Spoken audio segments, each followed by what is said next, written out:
Mr. Sam, a 40-year-old Nigerian, lived with his wife, Ife, and 7 kids. They lived in a one-room apartment in Ajegunle, in the outskirts of Lagos. Life was hard and Mr. Sam works in one of the state transport companies. The pay was small and Mr. Sam just must borrow to supplement his salary. That is if he must feed his family till the end of the next month. His wife, Ife, was a petty trader. She sells virtually everything that the mouth could eat. It all depends on what her capital can take at any point in time. But her major area of specialization is in the agricultural food sector items. She will sell anything from oranges to coconuts, plantain, banana, groundnuts, pears, vegetables of all sorts, etc. As most of these products are seasonal, she will usually concentrate on what is in season. Most of the time, she uses her children to hawk these products. Again, her income from this business was small, but when added to the husband's salary, they could at least feed and take care of the children's education to some extent. Even though they live in just a room, Mr. Sam could not pay rent for a good number of months. This has therefore been a source of disagreement between him and the landlord, especially as the landlord too has a battalion of children and depends a lot on rent coming from his tenants to make a living. He has therefore continued to push Mr. Sam to reduce his outstanding debts. In spite of all the odds, Mr. Sam has managed to survive with his huge number of children. Some persons will jokingly ask if he wants to make the number of his children a football team. Mr. Sam will usually agree with such questions and everyone will laugh over it. The first daughter, Tessie, was 14. She had just finished her primary school education. Ordinarily, she would have proceeded to the secondary school, but not with Mr. Sam. His salary could not afford such supposed luxury. A critical look at his lifestyle, however, tends to put his brokenness not at his salary, but at the number of mouths that same salary had to feed. But that was not in Mr. Sam's thinking. Back in his days, family planning was a strange topic. So most families were just betting like there was no tomorrow. It was fashionable in those days to give out their daughters early in marriage. Such attitude serves some very useful purposes. Number one, it reduces the burden on the parents. Number two, the bride price that comes with it assists some short-term financial assistance to the house. Number three, the fact that the house has someone they could look up to for assistance is of tremendous benefit to the family of the girl. Some say it is like outsourcing the result of some bad planning. But again, that is a matter for another day. Hence, when Tessie finished her primary school education, Mr. Sam, knowing his very overstretched means, decided to give her out for marriage. Most of the time, the teenage girls like that lack the basic knowledge of that thing called courtship. That is where the parents come in to offer some assistance. Sooner, unlike men going for a parade of some sort, the suitors began to troop in to look for Tessie's hand in marriage. So the responsibility of choosing the right man largely rests on the parents, not really on the very naive wife-to-be. So it was back then that the parents took a critical look at all the men that were on parade, and like a people trying to choose a lifeline, assisted Tessie to make a choice. It is said that at times most of these early marriages survives over a long time, not in spite of the girls, but because they got a lot of training from the prospective husband with little external influence. Whether this claim makes sense or not is an issue for another day. Not be for my mouth, when I go from here say teacher no go school. Mr. Sam's family was very happy about what was going on. In the part of the country where they came from, it was something of great importance to have your daughter get married. One of the suitors, David, had been chosen already. So other prospects were told to give way. For David, this is a probationary period. And like any probationary period, the probationer has a responsibility to show that the wrong choice was not made. During this period, the man has to be man enough to not only impress Tessie, but also show the family what their future son-in-law is capable of doing. Meanwhile, they have fixed a date for the initial introduction and another date for the marriage ceremony proper. In the introduction phase, the prospective husband is expected to pay a special visit to the prospective father-in-law's family. He will be accompanied by some elders of his family on this occasion. The intention here was to show that he came from a responsible home. And whether he eventually turns out into something else, time will tell. But at least that is what tradition demands. Your own cannot be an exception, lest you may have gone against tradition and customs. The introduction ceremony is used to fix the date of the actual marriage. They also use this ceremony as an opportunity to give a list to the prospective husband, the amount he will pay as dowry and other accompanying expenses. In some societies, this is a very expensive venture and has resulted in some men who are not financially strong to begin to abandon girls from that society. Hence, in most cases, you find girls who have ripened for marriage, but the suitors were not just there. In that society, people are always happy with you when one's daughter is about to go get married. People see it as evidence of responsibility on the part of the parents.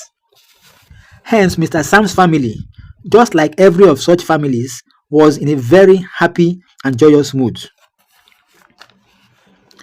But on occasions like this, not everyone is usually happy. One of such unhappy persons is the landlord of the house where Mr. Sam is living. The landlord's wife is not at peace with the whole thing. Already they have a number of daughters ripe for marriage, but suitors were not just coming. So it became a case of why should it be yours and not mine? It must not happen. It cannot be in this compound. People are said to have heard the landlord's wife boasting. How she wants to stop the whole process is not very clear. But it is obvious that some jealous individuals could go any length to thwart the progress and joy of others. It is on record that Mr. Sam is already owing a substantial amount in accrued rent to the landlord. The landlord as a person was not a bad man. He was an elderly man of about 65. He was very religious and was a very prominent elder in the local church which they attended. To some extent, he had tried to let his religious teachings and beliefs reflect in his character. His wife too attends the same church, but she was of a very bad character. Agreed that she was a very staunch member of the church, but these attributes did not reflect in her character. She had always pushed her husband into taking some decisions which made him appear in a bad light. One does not see anything wrong in a landlord doing everything to extract his money from an abusive tenant. But it will appear wrong to use the situation as a weapon for vengeance of your own inabilities. Recently, the landlord had got a lawyer to write Mr. Sam to quit the premises within a period of 1 month or else pay the outstanding rent. He knew that if they have to exit the premises, they will have nowhere to go to, and that could mar the marriage arrangements on ground. Many emissaries have been sent to the landlord to exercise some patience under the circumstance. But while he appeared to be showing some signs of understanding in the matter, his wife was behind, telling 1,001 reasons why it was not possible. In that environment, words don't hide. News move around with the speed of wildfire. Mama Nkechi, the next door neighbor, was a purveyor of news. He would have made a very good correspondent for any serious gossip magazine or newspaper. She sniffs around a lot for anything that could make headline news and always had her ears to the ground. One morning, she came to Ify and began to discuss some unsolicited gossips. If you knew her type of person, and so pretended as if she were very busy. She obviously does not want to be quoted in any of their local gossip arena. But when Mama Nkechi said, "You don't hear this gbege about una house rent issue with landlord," Ify became very alert and gave her attention. Sure you don't hear say landlord don't go meet council, make them come pack on a load, come out from this house next month on the 20th. Ify replied, "They never tell us so. Me, I just dey hear am for the first time." Mama Nkechi then said, "Make una sef go find money pay now. I be how una go dey stay for another person house and una no go wan pay." Ify answered, "No be say we no wan pay o. Na condition na make crayfish bend. But God go do am." Mama Nkechi left with a final note. "Make una go find money pay these people o. This landlord wife no happy at all for this marriage wey una wan do so." Wetin she dey talk be say, why men go dey chase una pikin like that, but no man look her own for face? I go show them say na my husband get this house. Make una mind una sef o. I don go my own o. Dem just wan disgrace una and spoil the whole arrangement o." She left as quietly as she had come with one final advice. "Make you no talk say na me tell you o. I don go." And she was gone. Ify now began to understand why the pressure from the landlord had become very intense within the period. She now began to understand why elders cancel care in every situation, because one may just not place a finger on why a particular person will have hatred for you for reasons which you do not know. She told them how Mr. Sam had owed a very heavy amount in rent while busy arranging a ceremony for marriage. What nonsense! She thundered. She was always boasting and saying things like, "I go show them shege for this compound." There are a number of never-do-wells living in the compound. They take delight in gossiping about the affairs of fellow tenants. When they heard the story from the landlord's wife, they took it upon themselves to rebroadcast the talk. Soon, what they heard from the landlord's wife found its way into a local WhatsApp group. The story eventually made headline news both on the local WhatsApp group and the daily evening gossip group. It was very clear that the landlord's wife was very desperate about seeing Mr. Sam's family humiliated. So she went to the council office to see if the eviction date could be brought forward. But the council engineer refused. His thinking was that they had already documented the date of eviction. So why the hurry? He also thought that the whole essence of the eviction threat was to pressurize the tenant to pay, not necessarily to humiliate. So why the rush? Meanwhile, Mr. Sam knew the implication of the whole thing in the face of the upcoming marriage ceremony. Unfortunately, he was very broke and could not afford to pay the outstanding debts as demanded by the landlord. The street had a very strong residents' association. Mr. Sam happened to be a very staunch member of this association. He had on several occasions helped resolve issues that border on landlord-tenant matters before and brought them to a good conclusion agreeable to both parties. He had, up till now, chosen to keep the matter away from the prying ears and eyes of the people, hoping that he would soon get his annual allowance from the office. That would have been enough to pay the rent. Hence, he had not invited the association into the matter. But the landlord had, of recent, began these urgent demands. That was when he began to reason that what Mama Nkechi told his wife a few days back was the truth. There is no other reason other than outright humiliation that could make the landlord begin to push in such an urgent manner. Something had to be done, and quick too. He therefore briefed the president of the association about his plight and begged for their urgent intervention. While Mr. Sam was seeking the assistance of the association, it will appear that God was on his side. The head of the team that was to go and do the eviction, seeing the level of urgency that was demanded, decided to find out the situation of things and why the urgency. He did some discreet investigation and was quick to find out why. The local gossip mills were quick to offer an answer. He therefore discovered that the whole intent was not really recovery, but humiliation. He took note of that and went away. At this point, the eviction will take place on Thursday. Mr. Sam will get his yearly allowance from his office on Friday, while the marriage will happen on Saturday. So he personally thought out a plan that will make all the parties win, assuming their intentions were genuine. From his investigation, Mr. Sam will come into some money on that Saturday after the marriage of his daughter. It will therefore be irresponsible of him not to settle the landlord's debt before Monday. The engineer therefore planned a way of pushing the eviction to either Monday or Tuesday next. His thinking was that if he gets an urgent phone call on Wednesday evening, then the eviction team will not proceed. It is policy that the team cannot go for an official assignment without the head. Such assignments had to wait, and that was what he wanted. The day of marriage drew dangerously close. The tenants' association had not made any headway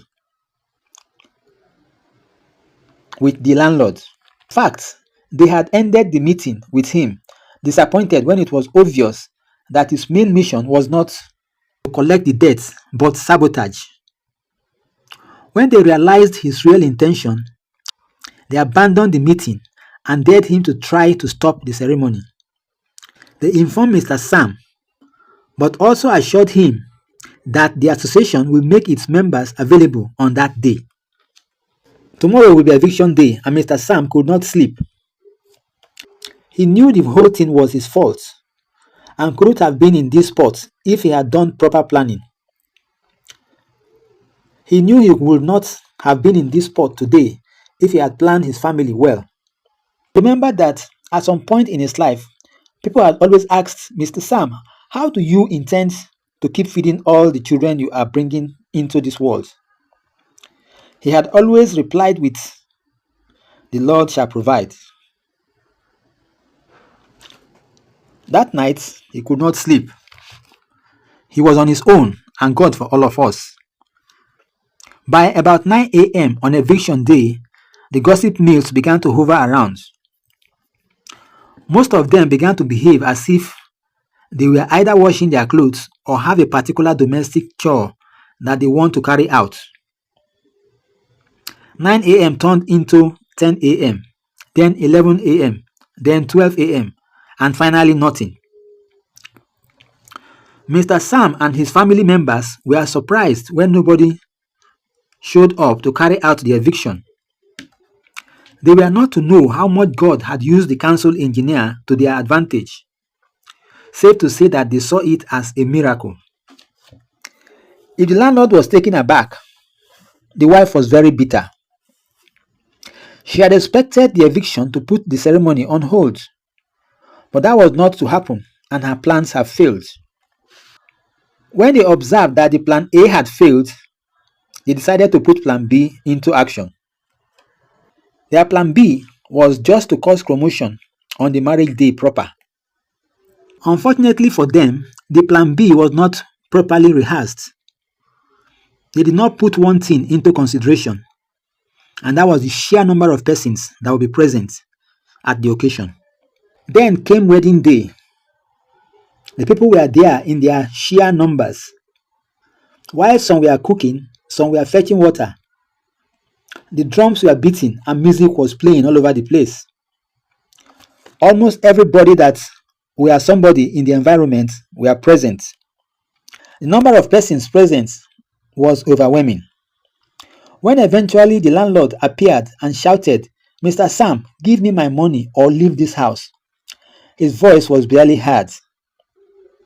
To a lot of people, he was like a comedian, adding color to the scenario. The marriage was eventually held, and by Monday morning, the debt had been paid. On Sunday evening, the people gathered again. This time, Tessie was being led to her husband's house. It was a long procession of people, some carrying boxes, some carrying pots, some carrying bags of clothes, and many others carrying various household items that a newly married girl will need in her first few months of getting into the husband's house. Most of those items were bought little by little over many years by Ife in anticipation of a situation like this. So they came very handy when they were needed most. Mr. Sam and his wife were very happy for a journey well fulfilled. They went about thanking everyone that took part in making the journey this successful. But they were never to know what divine help used the council engineer to fulfill. At the end of the day, despite poverty and envy, the marriage ceremony was eventually held. In closing, it is obvious that a family that stands together cannot be broken by poverty. Mr. Sam and his family stood together and weathered the storms together and came out unscathed, even though the journey was very turbulent. Thank you for listening. Please like, share, and make your comments in the comment section of this video. Bye.